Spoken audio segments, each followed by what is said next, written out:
बातमी बीडमधून आहे। माजलगाव शहरातील तेलगाव रोडवरती भर दिवसा एका व्यक्तीवरती डोक्यात दगड घालून खून करण्याचा प्रयत्न करण्यात आलाय। एका शोरूम जवळील सीसीटीव्हीत संपूर्ण घटना कैद झाली आहे।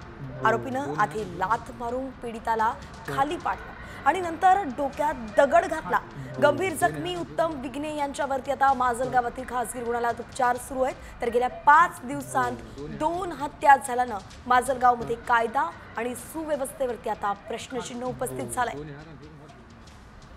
आपण बघितलं व्हिडिओमध्ये डोक्याला दगडाचा मार लागलाय। मार लागल्यामुळे त्याला कन्कशन इंजुरी म्हणतो आपण। कन्कशन असण्याची जास्त शक्यता आहे। पेशंट एकदम मार लागल्यामुळे पेशंट बेहोश झाला आहे, पण पेशंट स्टेबल आहे सध्या। असं काही जसं बाहेर अफवा झाली की पेशंट गेला की असं काही नाहीये। पेशंट स्टेबल आहे। आता आपण त्याचा सीटी स्कॅन करणार आहे। पेशंट आपण बोलल्यानंतर बोलण्याच्या प्रश्नाचं आपलं उत्तर देतोय। पेशंट स्टेबल आहे।